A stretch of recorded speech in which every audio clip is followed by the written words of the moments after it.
आज आपण लंचसाठी बनवणार आहे अंडा मसाला। त्यासाठी लागणारं साहित्य बघून घेऊया।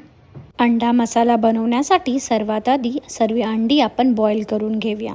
मी आता इथे माझ्याकडे अंडा बॉईल करण्याची मशीन आहे, त्याच्यामध्ये मी सर्व अंडी आता ॲड करते आणि 10 ते 15 मिनिटांमध्ये अंडी इथे बॉईल होऊन जातील। आता अंडा मसाल्यासाठी मसाला लागणार आहे, तर अंडी बॉईल होईपर्यंत आपण इथे मसाला करून घेऊया। मसाल्यासाठी लागणारं साहित्य, सर्वात आधी मी पॅन ठेवला आहे, पॅन गरम झाला आहे, मी त्याच्यामध्ये 1 टीस्पून ऑइल ॲड करणार आहे। सर्वात आधी इथे मी कांदा, टोमॅटो, सुकं खोबरं, आलं लसूण, कोथिंबीर घेतली आहे। सर्वात आधी 1 मोठा कांदा घेतला आहे चॉप करून, तो मी पॅनमध्ये तेलामध्ये भाजून घेणार आहे। लालसर होईपर्यंत कांदा आपल्याला छान भाजून घ्यायचा आहे। कांदा भाजून झाला की त्यामध्ये आपल्याला एक साहित्य सर्व ॲड करायचे आहेत, मी तुम्हाला सांगेनच, पण सर्वात आधी आपल्याला कांदा लालसर होईपर्यंत भाजून घ्यायचा आहे।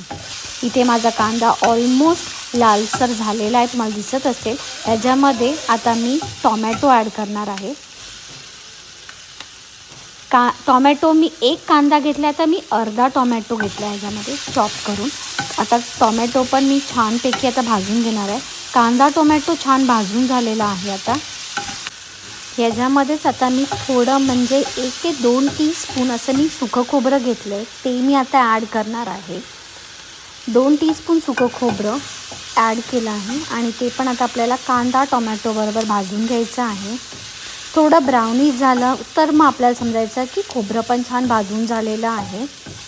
आता त्याच्यामध्येच मी अद्रकचे 2-3 तुकडे घेतलेत आणि 3-4 लसणाच्या पाकळ्या घेतल्यात, त्या मी ॲड करत आहे आणि ते पण मसाल्यामध्ये आपल्याला भाजून घ्यायचं आहे।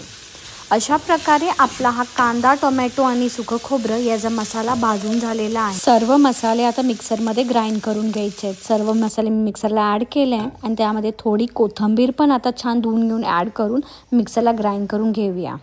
भाजीची तयारी करायला घेऊया। इथे कढई आता गरम झालेली आहे। 1 टीस्पून आता ऑइल ॲड केला आहे।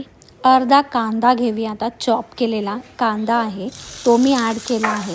छान कांदा लालसर होईपर्यंत आपल्याला भाजून घ्यायचा आहे आणि नंतरच आपल्याला याच्यामध्ये सर्व आपल्याला ड्राय मसाले ते ॲड करायचे आहेत। इथे आता माझा कांदा ऑलमोस्ट लालसर झालेला आहे, आता दिसत असेल तुम्हाला। आता आपण याच्यामध्ये सर्व मसाले ॲड करून घेऊया। सर्वात आधी मी इथे घेणार आहे हळद, 1/2 टीस्पून हळद ॲड करणार आहे। 1 टीस्पून आता धनेपूड घेणार आहे, धनेपूड आता ॲड करूया आपण 1 टीस्पून। 1 टीस्पून जिरेपूड घेणार आहे, जिरे पावडर ती ॲड करणार आहे। 2 टीस्पून घरगुती लाल मिरची पावडर आहे, ती ॲड करणार आहे। तुमच्या स्पायसीवरती आहे, तुम्हाला किती स्पाइस लागतं त्याच्यावर तुम्ही ॲड करा। मी इथे 1 टीस्पून मीठ घेतले, ते मी ॲड करणार आहे आणि सर्व आता ड्राय मसाले आपण घेतले ते कांद्यामध्ये छान भाजून घेऊया आपल्याला। आता याच्यामध्ये जे आपण कांदा, खोबरं आणि टोमॅटोचं वाटण बनवलं आहे ते आपण ह्याच्यामध्ये ॲड करणार आहेत। हे वाटण आता झालेलं आहे, छान बारीक असं ग्राइंड करून घ्यायचं आहे। सर्व वाटण आता मी ह्याच्यामध्ये ॲड करून घेणार आहे। सर्व मसाला आता आपल्याला छान तेल सुटेपर्यंत बघायचं आहे। छान तेल सुटल्यानंतर आपल्याला ह्याच्यामध्ये बॉईल केलेली जी अंडी आहेत ती ॲड करायची आहे। सर्वात आधी आपण हा मसाला मिक्स करून घेऊया छानपैकी आणि आता तेल सुटायपर्यंत आपल्याला वाट बघायची आहे। मसाल्याला आता छान तेल सुटायला लागलं आहे, तुम्हाला दिसत असेल, म्हणजे आपला हा अंडा मसाला रेडी आहे। आता जे बॉईल केलेले एग्ज आहेत अंडी, ती आपण आता आधी कट करून घेऊया।